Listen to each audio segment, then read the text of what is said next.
예수님 이름으로 기도드립니다. 아멘. 이 시간에 함께 하신 여러분들에게 하나님의 놀라운 은혜와 축복이 함께 하시기를 소망합니다. 이 시간 하나님의 영광이 가득한 축복의 시간이 되시기를 소망합니다. 미국에 17살 된 이런 청소년이 있었습니다. 그 소년은 사정상 가정 형편상 이래 생계를 책임져야 될 그런 상황이 되어버렸습니다. 그래서 그는 자신이 자기 아버지께서 물려주신 그 유산을 다 팔아서 정육점을 차립니다. 정육점을 차렸는데 그는 정육점을 차리자마자 어떻게 하면 고객들에게 만족을 줄 것인가, 그것만은 생각한 거예요. 어떻게 하면 고객들이 오면 그 만족하고 돌아갈 것인가, 늘 그거에 대해서 연구하고 그거에 대해서 늘 실천하고 그렇게 나아갑니다.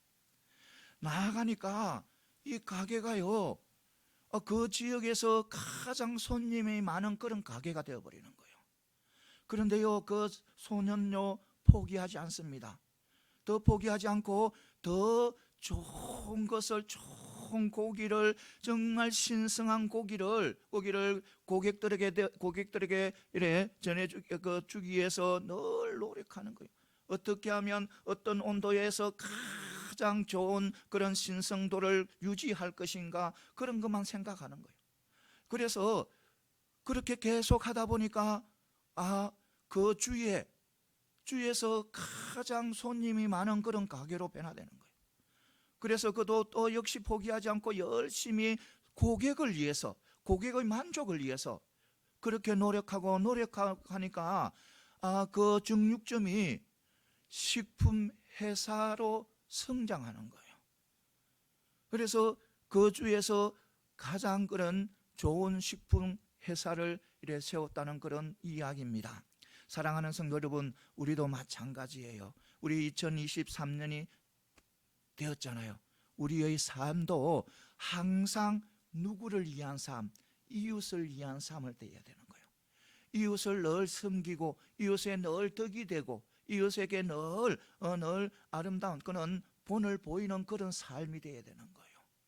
우리는 믿음의 백성이잖아요. 하나님의 백성이잖아요. 우리는 하나님 앞에 놀라운 축복을 받은 그런 백성이잖아요. 그리고 우리 하나님께서는 이웃을 내 몸과 같이 사랑하라 하셨잖아요. 그 사랑을 실천하기 위해서는 우리는 이웃에게 항상 만족을 드려야 되는 그런 삶을 살아야 되는 거예요. 이웃에게 흠이 되고 이웃에게 좋지 못하고 이웃과 싸우고 이렇게 사는 삶이 아니라 이웃에게 늘 기쁨을 나눠주고 늘 행복을 나눠주는 그런 삶이 되어야 된다는 거예요. 사랑하는 성도 여러분, 세상의 장사는 물건을 팔아서 이윤을 남기잖아요. 우리는요, 기쁨을 드림으로 해서 우리는 기쁨을 두 배로 누리고, 우리는 이웃에게 행복을 드림으로 통해서 우리는 더 큰 행복을 누리게 되고, 우리는 이웃에게 사랑을 드림으로 통해서 우리는 더 큰 사랑이 우리에게 충만한 그런 게 된다는 겁니다. 사랑하는 성도 여러분, 우리 모두 올 한 해는 정말 내 이웃에 있는 이웃들 한 번 더 돌아보시고 늘 품고 안고 또 섬기며 나가는 그런 한 해가 되시기를 소망합니다. 오늘 말씀은요, 여호수아 6장 1절에서 7절 말씀이에요. 오늘 이 말씀은 너희에게 이 성을 주리라는 거예요. 그러니까 하나님께서 이스라엘 백성들에게 여리고 성을 넘겨준다는 거예요. 여리고 성은 이스라엘 백성들이 가나안 땅에 들어와서 첫 성이에요. 처음이에요. 그러니까 그 첫 성을 하나님께서 이스라엘 백성에게 넘겨준다는 거예요. 그런데요, 넘겨받는 그 길을 가르쳐 주는데 어떻게 행동해야 할 것 가르쳐 주는데 보면 먼저 하루에 한 번씩 그 성을 돌아라고 하는 거예요. 그리고 6일 동안 그렇게 하라는 거예요. 그리고 제사장들의 양과 나팔을 불 때에 언약궤 앞에서 부르라는 거예요. 언약궤 앞에서 서라는 거예요. 그리고요 7일째 되는 날은 7번 그 성을 돌아라는 거예요. 그리고요 나팔을 길게 불게 되면 큰 함성을 지르라는, 큰 소리를 내라는 거예요. 그러면 주겠다는 거예요. 그러면 반드시 차지하게 된다는 거예요. 여러분, 이 하나님의 이 지시하는 이 명령, 합리적 사고를 가지고 있는 사람이면 의아해할 수밖에 없는 거예요. 제정신이 아닌 이상은 정말 따를 수 없는 그런 명령이에요. 내가 여기 있으니 너희들 나를 죽이라, 그런 상황이에요. 여리고성에 있는 사람들이 있는데 그 사람들에게 우리가 여기 있으니까 죽이라는 그런 말씀이에요. 그런데요 문제는요, 이 이스라엘 백성들 정말 얼토당지도 않은 그 하나님의 명령을 따르는 겁니다. 순종하는 거예요. 그러면 그 순종, 그 믿음이 어디에서 나오는가? 이스라엘 백성들에게 그런 믿음이 어디에서 정말 제정신을 가지고 있으면 따를 수 없는 그런 웃기는 그런 명령, 그런 명령을 어떻게 따를 수 있는 그런 믿음을 가질 수 있었는가? 그것은 바로 광야 40년입니다. 이스라엘 백성들이요 출애굽할 때는요 정말 노예 건성밖에 없었어요. 430년 동안 애굽에서 노예 생활을 했으니까 그들의 이스라엘 백성들은 오직 노예 건성으로 가득 차 있은 거예요. 그래서 그런 하나님께서 기적을 베풀어서 광야로 데리고 나왔지만 그들의 건성은 노예 건성이어서 늘 조금만 어렵고 힘들며 불평하고 원망하고 때로는 조금만 기회만 있으면, 조금만 어려우면 우리 애굽으로 돌아간다고, 조금만 하면 기회만 주면 우상을 섬기려 하고, 이런 상태였습니다. 그런 상태의 이스라엘 백성들을 데리고 어디로? 가나안, 축복의 땅 가나안 땅으로 도저히 들어갈 수가 없는 거예요. 들어갈 수가 없는 거예요. 그래서 하나님께서 어디에서? 광야에서 40년 동안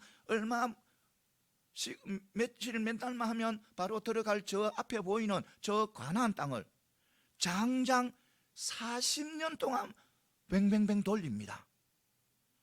돌리고 거기에서 하나님께서 그들을 연단시키고 또 연단시키는 거예요.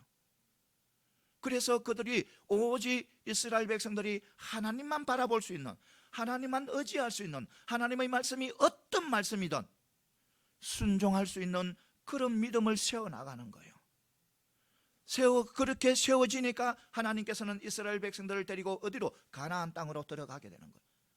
어디에서 또 우리가 알 수 있습니까?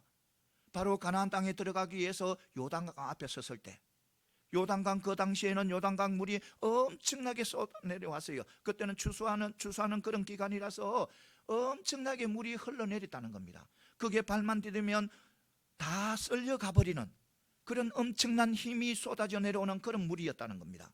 그런데요 하나님께서 이스라엘 백성들에게 뭐라 하냐면 한 발만 디디라는 거예요. 그 요단강에 제사장들이 언약궤를 메고 발만 디디라는 거예요. 여러분, 이스라엘 백성들 그대로 순종합니다. 인간적으로 보면 휩쓸려 가지고 죽을 수밖에 없는 그런 상황이지만 하나님의 명령이니까, 하나님의 말씀이니까 그들은 언약궤를 메고 제사장들은 그 엄청난 물이 흘러내리는 거기에다가 한 발을 디디니까 물이 백을 쌓는 거예요. 더 이상 물이 내려오지 않는 거예요. 그래서 200만 명이 넘는 그 인원이 다 가나안으로 들어오는 거예요. 그러니까 이 이스라엘 백성들이 바로 하나님이 지시하는 이 말, 정말 얼토당치도 않는 이 말을 순종할 수 있는 것은 바로 그런 믿음이었다는 겁니다. 바로 광야에서 그런 믿음을 형성했다는 겁니다. 그리고 그 행함으로 통해서 여리고성을 취하게 되는 거예요. 사랑하는 성도 여러분, 오늘 이 말씀을 통해서 몇 가지 은혜 받는 귀한 축복의 시간이 되시기를 소망합니다. 먼저요, 우리 인간적인 조건으로는요, 하나님의 심판을 피하지 못한다는 겁니다. 인간적인 조건이 아무리 좋아도 하나님의 심판을 피하지 못한다. 오늘 1절에 보면 이스라엘 백성들로 말미암아 성이 굳게 닫게 됐어요. 그러니까 여리고 성이 굳게 닫혔어요. 그리고 출입하는 자가 없다고 했어요. 누구 때문에? 이스라엘 백성들 때문에 여리고 성이 굳게 닫힌 거예요. 굳게 닫히고 그 다음에 출입하는 자, 이것은 바로 무슨 뜻이냐면 여리고성 안에 있는 백성들이 이스라엘과 전쟁을 할 준비가 되어 있다는 거예요. 전쟁을 준비했다는 거예요. 그러니까 여리고성의 백성들이 이와 같이, 그러니까 이스라엘 백성들과 전쟁하려고 마음을 먹은 것은 이 여리고성이 요당 서편에서 가장 중요한 방의 거점이라는 겁니다. 그래서 견고하게 서 있는 그런 요새라는 겁니다. 그래서 그들은 이스라엘하고 대항하고 싸우려는 거예요. 여러분, 이 고고학자들이 여리고성에 대해서 이제 발견하고 그 기록에 보면 고고학자들이 이제 여리고성의 서령을 발견하고 보고 한 것을 보면 여리고성은 경사 지역인데 경사가 있는 그 지역에서 최고 정상에 서 있었다고 하는 겁니다. 여리고성은. 그리고 그 여리고성은 밖에는 3, 4m 높이 정도 되는 그들은 돌로 된 그런 장애물이 높이 쌓여져 있었다는 거예요. 그리고 그 성의 벽은 내벽하고 외벽이 두 벽이 있었다는 겁니다. 그리고 이 외벽은 내벽에 비해서 35도로 기울었다는 거예요. 그래서 아무리 강한 군대가 와도, 아무리 훈련을 잘 받은 그런 그 병사들이 와도 그 성을 침범할 수 없었다는 거예요.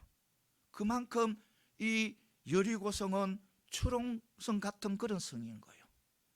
그런데요, 문제는 그런 초롱성 같은 그런 여리고성이 인간적인 조건에서 너무 좋은 조건인 그 여리고성, 어느 군대가 와도 무력화시킬 수 있는 그 여리고성이, 그 여리고성 안에 있는 백성들을 하나님의 심판에서 피하게 하지는 못했다는 겁니다. 그러니까 그 여리고성에 있는 여리고성의 백성들이 그 인간적으로 가장 좋은 조건을 가지고 있는 그 여리고성을 가지고 있으면서도 하나님의 심판을 면하지는 못했다는 겁니다. 하나님께서 심판의 손을 펼쳐서 여리고성을 완전히 파괴시켜버리니까 그 여리고성에 있는 모든 백성들은 영원히 멸망해버린 거예요. 그러니까 아무리 인간적인 좋은 조건이 있어도 하나님의 심판은 피할 수가 없다는 거예요. 사랑하는 성도 여러분, 우리 믿으시기 바랍니다. 아무리 인간적으로 가장 좋은 그런 여건을 가지고 있고 조건을 가지고 있는 사람이라도 하나님이 심판하고자 하면 그 사람은 반드시 하나님의 심판대 앞에 서야 된다는 것입니다. 여러분, 바로 보시기 바랍니다. 바로는 그 당시에 가장 강한 나라예요. 강한 나라의 왕이에요. 어느 나라도 넘보지 못하는 그런 애굽의 왕이 바로예요. 그러면 이 바로는 그 당시에 가장 강한 나라 애굽이었는데, 그 나라의 왕이었는데, 그 좋은 조건, 그러니까 그 인간적으로 봐서는 가장 좋은 조건이에요. 그런데요, 그가 하나님을 대항하고 하나님 앞에 불순종함으로 통해서 하나님의 심판대에 섰을 때 그 좋은 조건이 그 심판에서 피하게 하지는 못했다는 겁니다. 그러니까 바로가 하나님의 심판을 받을 수밖에 없었다는 거예요. 여러분, 바벨론의 벨사살 왕을 보시기 바랍니다. 이 벨사살 왕은 느부갓네살 왕의 아들인데 그 역시 가장 인간적으로 가장 좋은 조건을 가지고 있었어요. 그 당시에 바벨론은 정말 강대국이었어요. 많은 주위의 민족들을 다 점령해서 자기의 속국으로 만드는 그런 나라였어요. 그 나라의 왕이었어요. 그런데요, 그가 하나님을 불의하게 생각했어요. 하나님 앞에 늘 불의한 행동을 했어요. 저 성전에서 가져온 물건들, 그러니까 그릇과 컵을, 잔들을 그들이 술을 먹는데 잔으로 사용한 거예요. 거룩한 그릇인데 그것을 잔으로 사용한 거예요. 그리고 또 우상을 찬양하는 거예요. 그래서 하나님께서 그를 심판하는 거예요. 하나님 앞에 불의한 그것과 또 우상을 찬양하는 그것을 통해서 하나님 앞에 하나님께서 그를 심판하는데 자기가 가지고 있는, 인간적으로 가지고 있는 그 좋은 조건으로서는 도저히 그 심판을 면할 수 없어서 결국 심판을 받게 되는 거예요. 이것처럼 인간의 가장 좋은 그런 조건을 가지고 있어도 우리 하나님의 심판은 피할 수 없다는 것입니다. 이것을 반드시 믿고 나가는 저와 여러분들이 다 되시기를 소망합니다. 그러면 우리가 하나님의 심판을 피할 길은 없는가? 인간적으로 가장 좋은 방법도 피할 수 없는데, 그러면 하나님 앞에 우리 심판을 받아야 되는데 그 심판을 피할 수 있는 길은 없는가? 오직 예수 그리스도 우리 주밖에 없다는 것을 믿으시기를 소망합니다. 우리 예수 그리스도를 믿을 때 우리는 하나님의 심판에서 벗어날 수가 있는 거예요. 우리 성자 하나님께서 우리의 대속제물로 드려지기 위해서 저 높고 높은 저 보좌를 다 버리시고 이 땅에 오셔서 나 같은 죄인을 위해서 모든 죄를 다 짊어지시고 십자가에 못 박혀 돌아가시고, 그리고 3일 만에 부활하셨고, 그리고 40일 동안 제자들과 함께 하다가 40일 후에 성천하시고, 그리고 다른 보혜사를 보내주신 그 예수 그리스도, 그 예수 그리스도만은 믿을 때 우리는 하나님의 심판에서 피할 수가 있다는 것입니다. 이것을 반드시 믿고 나가는 저와 여러분들이 다 되시기를 소망합니다. 그래서 우리는 세상의 어떤 조건도 아무리 높은 배설을 가지고 있고 아무리 높은 자리에 올라가 있어도, 아무리 많은 재산을 가지고 있어도 하나님의 심판대 앞에서는 그것은 아무 가치가 없는 그런 무용지물밖에 안 되는 것입니다. 오직 우리가 하나님의 심판을 피할 수 있는 것은 예수 그리스도밖에 없다는 것을 믿으시고, 우리가 너무 세상의 조건에 집착하지 마시고 연연하지 마시기 바랍니다. 올 한 해는 세상의 어떤 조건에 너무 연연하지 마시고 오직 주님만, 하나님만 바라봄을 통해서 하나님께서 우리에게 주시겠다고 하신 그 성들을 다 취하는 저와 여러분들이 다 되시기를 소망합니다. 여러분, 올 한 해도 여러분들에게 주시려고 하나님께서는 많은 성들을 준비하실 것입니다. 여러분들의 건강 또는 또 물질적인 또 조건, 어떤 많은 것들을, 여러분들이 기도 제목들 있잖아요. 그 모든 것들은 다 성들이에요. 하나님께서 분명히 주시려고 준비는 되어 있습니다. 그런데 우리가 그것을 받아 누리는 것은 오직 하나님에 대한 믿음, 예수님에 대한 믿음이 있을 때 그것을 받아 누린다는 것입니다. 사랑하는 성도 여러분, 올 한 해는 하나님께서 주시겠다는 그 성들 다 받아 누리는, 받아 취하는 그런 믿음의 백성들이 다 되시기를 소망합니다. 그 다음에 또 뭐냐면, 우리는 지속적으로 온전한 순종만이 우리에게 승리를 가져다 준다는 겁니다. 그러니까 하나님을 지속적으로 순종하고 온전히 순종할 때만이 하나님께서 우리에게 승리를 가져다 주는 거예요.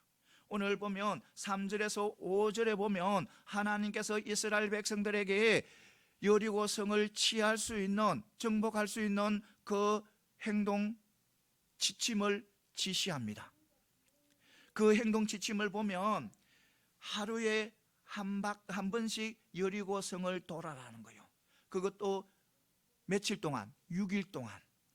그리고 제사장들에게는 양광나팔을 불 때에 어디 앞에서? 언약궤 앞에서 부르라는 거예요. 그리고요 7일째는 7번 그 성을 돌아라는 거예요. 7번 성을 돌고 나팔을 길게 불면 백성들은 뭐하라? 크게 함성을 질러라는 거예요. 크게 함성을 질러라는 거예요. 그러니까 이것은 바로 하나님께서 성을 이길 수 있는, 성을 점령할 수 있는 방법과 어떤 그런 작전을 가르쳐 주지 않고 이렇게 말씀하시는 것은, 우리 하나님께서 이스라엘 백성들에게 원하는 것은 바로 지속적이고 온전한 순종을 원한다는 거예요. 만약 이스라엘 백성들이 그 한 바퀴에서 돌 때, 하루에 한 바퀴에서 돌 때 6일 동안 돌아내는데 하루라도 빠뜨렸다든지, 그리고 제사장들이 양광나팔을 언약궤 앞에서 행하지 않았다든지, 그리고 일곱째 날에 7번을 도는데 한 번이라도 빠뜨렸다든지, 그리고 또 나팔을 길게 불러야 되는데 길게 불지 않았다든지, 그리고 백성들이 함성을 질러야 되는데 함성을 지르지 않았다면 그 여리고성은 함락되지 않았다는 겁니다. 그러니까 하나님께서 이스라엘 백성들에게 원하는 것은 지속적이고 온전한 순종을 원하신다는 겁니다. 그러니까 순종을 하다가 어떤 환경 때문에, 어떤 조건 때문에, 어떤 나의 사정 때문에 그 순종을 그만두는 그런 지속성이 없는 그런 순종, 또 내 마음에 들면 순종하고 내 마음에 들지 않으면 순종하지 않고, 내가 이해가 되면 순종하고 내가 이해가 되지 않으면 순종하지 않는 그런 온전하지 못한 그런 순종은 하나님께서 순종이라고 보지 않는다는 겁니다. 하나님께서는 원하는 것은 우리에게도 원하시고, 원하는 것은 항상 지속적이고 온전한 순종을 원하는 거예요. 여러분, 이스라엘 초대왕 사울 보시기 바랍니다. 이 사울요, 하나님께서 명령합니다. 어떤 명령을 하냐면 아말렉을 쳐서 완전히 진멸하라는 거예요. 남녀노소 그리고 짐승까지 진멸하라는 거예요. 그래서 이 사울이 하나님의 명령에 따라 순종해서 그 아말렉을 칩니다. 그리고 대성을 거두어요. 대성을 거둡니다. 완전히 승리를 합니다. 그런데요, 하나님께서 그 사울을 순종했다고 인정하지 않습니다. 그 사울을 불순종했다고 그를 버려버려요. 그를 내치버립니다. 왜 그랬을까요? 하나님께서 그 아말렉을 쳐서 완전히 진멸하려고 했는데, 그래서 순종해서 그들에게 완전한 승리를 거두었는데, 그런데요, 온전히 지속적으로 순종을 안 했다는 겁니다. 반드시 뭐하라? 남녀노소 없이, 그리고 무엇도 짐승까지 다 진멸하라고 했어요. 그런데요, 이 사울은 아말렉 왕 아각을 포로로 데리고 옵니다. 그리고요, 살찐 짐승, 그리고 질 좋은 짐승은 다 데리고 와요. 다 데리고. 그래서 하나님께서는 그런 순종은 안 받는다는 거예요. 너는 불순종이야. 하나님의 명령에 불순종하니까 그는 하나님께서 버려버립니다. 내쳐버립니다. 여러분, 그래요, 우리 하나님은 우리에게 우리에게 원하는 것은 바로 지속적이고 온전한 순종을 원하는 거예요. 여러분, 삶이 하나님 앞에 늘 지속적이고 온전히 순종하는 그런 삶이 되시기를 소망합니다. 우리가 순종을 하다가 내가 지금 어떤 사정이 생겨서, 내가 지금 어떤 환경이 이렇게 되어버려서 순종할 수 없어요, 그런 순종이 아니라, 또 내가 내 마음에 드니까 나는 순종할게요, 내 마음에 들지 않으니까 나 순종하지 않을래요, 그런 온전하지 못한 그런 순종이 아니라, 내가 어떤 상황에 있든지 어떤 형편에 있든지 우리는 하나님 앞에 순종하여 지속적으로 그리고 온전한 순종, 내 마음에 들지 않는다 하더라도 내가 이것을 순종하게 되면 내가 큰 고난과 핍박을 당한다 해도, 내가 이것을 순종하면 큰 내 삶에서 큰 손해를 본다 하더라도 그것이 하나님의 뜻이고 하나님의 이 말씀이며 순종하게 되면, 내가 순종해서 손해 본 것보다 몇천 배, 몇만 배 더 큰 축복을 받아 누린다는 겁니다. 내가 핍박받는 그것보다 몇만 배, 몇천 배 더 큰 영광을 얻는다는 겁니다. 이것을 반드시 믿고 나가는 저와 여러분들이 다 되시기를 소망합니다. 사랑하는 성도 여러분, 우리 모두 올 한 해 정말 지속적으로 또 온전하게 순종함으로 통해서 우리가 올 한 해는 정말 하나님께서 주시는 모든 것들을 다 받아고 또 취하는 그런 축복의 한 해가 되시기를 소망합니다. 그 다음에 또 뭐냐면, 칼보다 더 강한 것이 하나님에 대한 믿음과 순종이라는 겁니다. 칼보다 더. 오늘 보면 3절에서 5절 다시 보면 하나님께서 이스라엘 백성들에게 말씀 여리고성을 취하는 그 법을 가르쳐 주는데 성을 취할 수 있는 그런 방법과 그런 작정이 아니고 어떤 종교의식 같은 그런 지시를 하는 것 같아요. 종교의식 같은. 그러니까 성을 함락하기 위해서 그 병사들이 어떤 행료로 진격하고 또 어떤 작정으로 나가고 또 칼은 어떻게 쓰고 또 창은 어떻게 던지고 또 화살은 어떻게 쏘고 이런 것을 가르쳐 줘야 되는데, 그런 것은 하나도 가르쳐 주지 않으시고 바로 성을 하루에 한 번씩 돌으라는 거예요. 한 번씩. 그리고 7째 날에는 7번을 돌아라는 거예요. 그리고 길게 나팔을 불면 뭐하라? 함성을 치르라는 거예요. 그러니까 이것은 바로 뭐냐면, 칼을 쓰는 방법과 어떤 창을 쓰는 방법을 가르치지 않고 이것을 이야기하는 것은 바로 하나님께서 이스라엘 백성들에게 칼보다 더 강한 것이 바로 하나님에 대한 믿음과 순종을 가르쳐 주기 위한 거예요. 왜냐하면 여러분, 이스라엘 백성들이 이제부터 뭐냐면 정복 전쟁이 시작됩니다. 하나님께서 가나안 땅에 들어오게 하셨습니다. 가나안 땅에는 7 족속이 있는 거예요. 그 7 족속과 전쟁을 치러야 되는 거예요. 정복 전쟁을 치러야 되는 거예요. 그런데 정복 전쟁에서 승리의 길은 칼과 창이 아니라는 겁니다.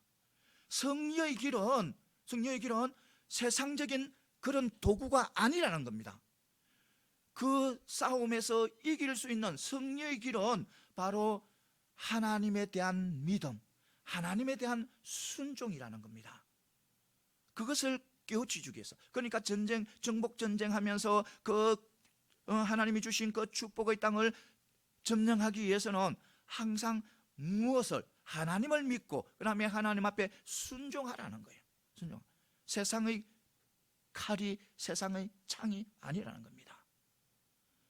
그러니까 오직 뭐하라? 하나님 앞에 믿고 순종하라. 그러니까 우리 이스라엘 백성들 보면 우리 역시 우리 역시 우리 하나님의 백성들은 하나님을 믿고 순종하고 의지하게 되면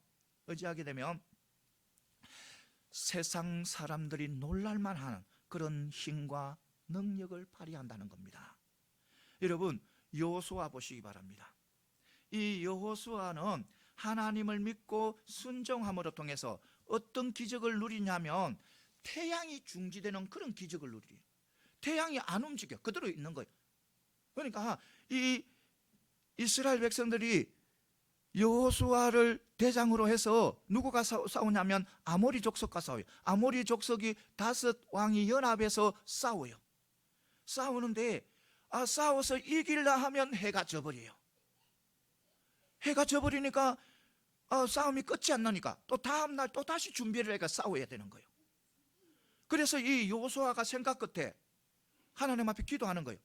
하나님, 우리가 저 아모리 족속을 다 승리할 때까지 해가 중천에 떠 있게 해주세요. 해가 지지 않게 해주세요. 그렇게 기도하니까 하나님께서 여호수아가 그 아모리 족속을 다 승리할 수 있을 때까지 해가 안 지게 하는 거예요. 떠 있게 하는 거예요. 그런 기적을 누리는 거예요. 하나님 믿고 의지하고 순종하고 나가니까. 여러분, 다윗 보시기 바랍니다. 다윗은요, 오직 믿음과 순종으로 나아갑니다.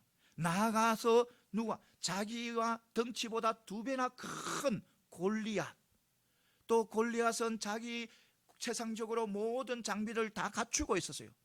갑옷을 갖추고 있었고 투구도 쓰고 있었고 그리고 방패도 가지고 있었고 칼도 가지고 있었어요. 그런 골리앗입니다. 그런 골리앗을 이 다윗은 믿음으로 나아가서 문맷돌 하나로 그를 넘어뜨리는 거예요. 싸워서 이기는 거예요. 그러니까 하나님께 순종하고 믿고 나아가면 반드시 우리에게 무엇을 안겨다 준다? 하나님은 승리를 안겨다 주는 거예요. 그러니까 칼과 창보다 더 능력 있고 더 힘 있고 강한 것은 바로 하나님에 대한 믿음과 또 순종이라는 겁니다. 여러분, 히스기야 알잖아요. 히스기야 시대 때에 아수르가 쳐들어와요.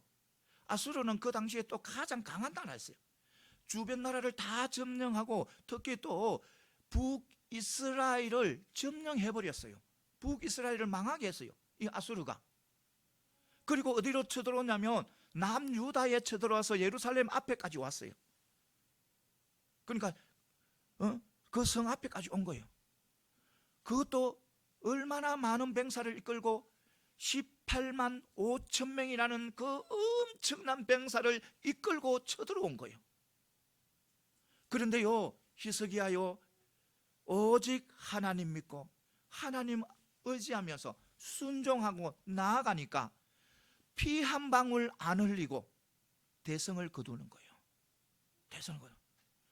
이처럼 우리 믿음의 백성들은 언제나 하나님을 믿고 순종할 때 어떤 것보다 어떤 세상 사람들보다 강한 능력을 발휘하고 힘을 발휘한다는 것입니다.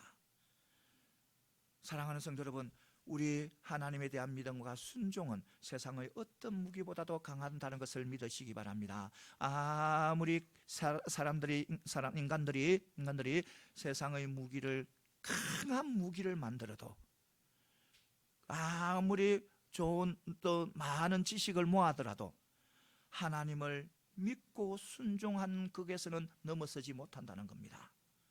이것을 반드시 믿으시고 올 한 해도 정말 하나님을 믿고 순종함으로 통해서 정말 하나님 앞에 아름다운 삶을 펼쳐드리는, 하나님 앞에 영광 돌리는 그런 축복의 한 해가 되시기를 소망합니다.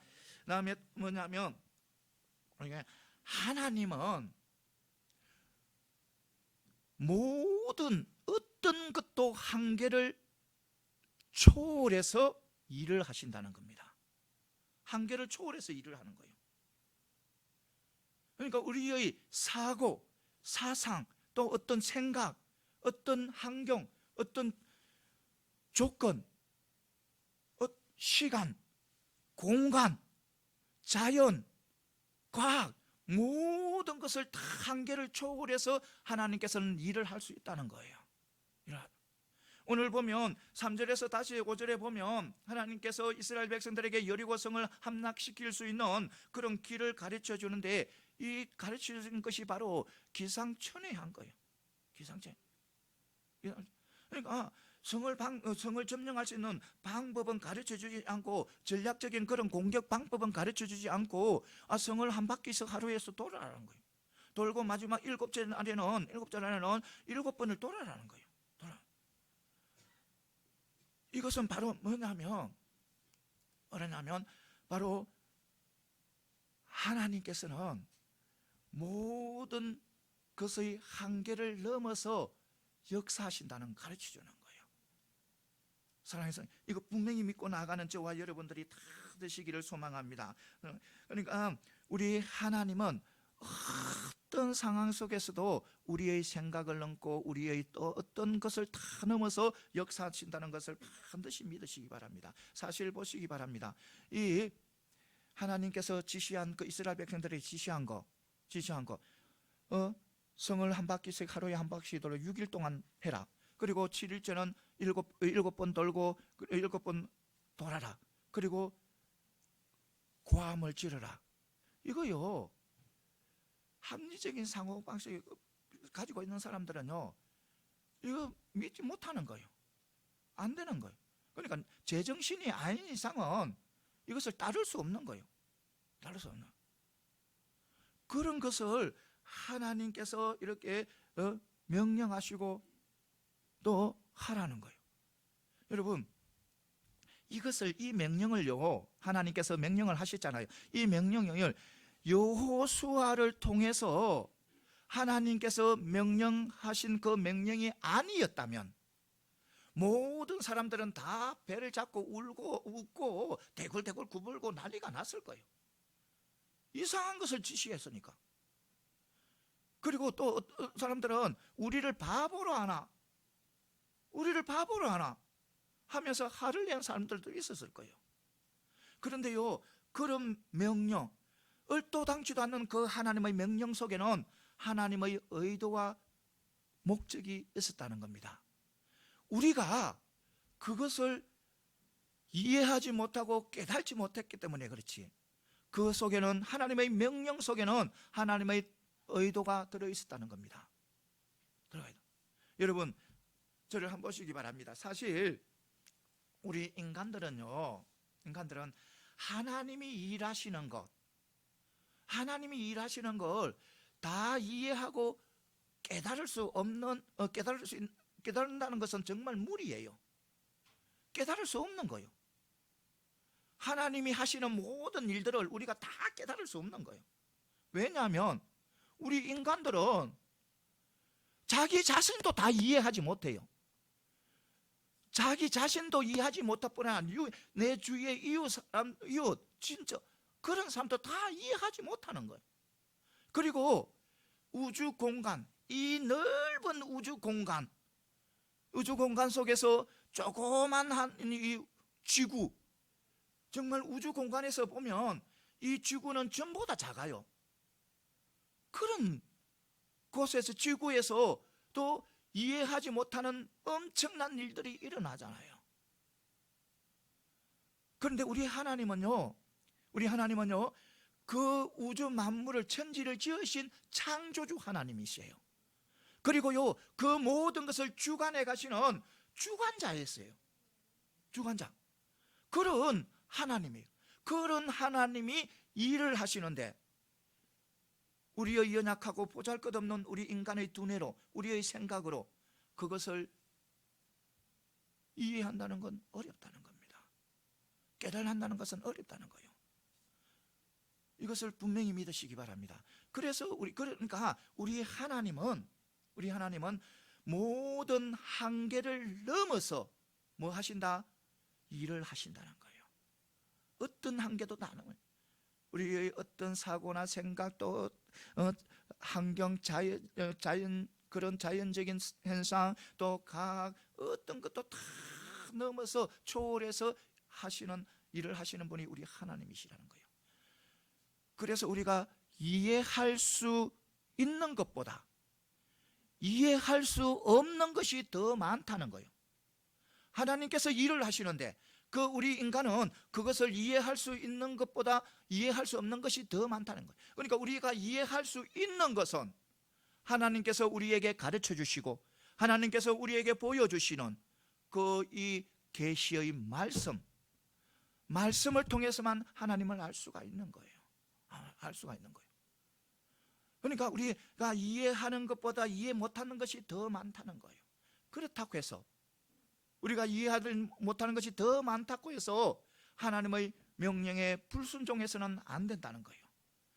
우리가 이해하지 못하고 깨닫지 못하는 것이 더 많다고 해서 하나님의 존재를 부인해서는 안 된다는 거예요.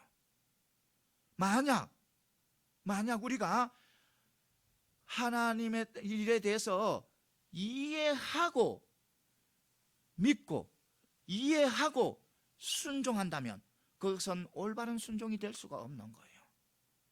이것을 반드시 믿으시고, 그러니까 우리는 항상 하나님께서 우리에게 무슨 말씀을 하시든 내가 이해가 되든 내가 이해가 되지 않든 내한테 덕이 되든 나에게 해가 되든 그것이 하나님의 뜻이고 하나님의 말씀이라면 순종하게 되면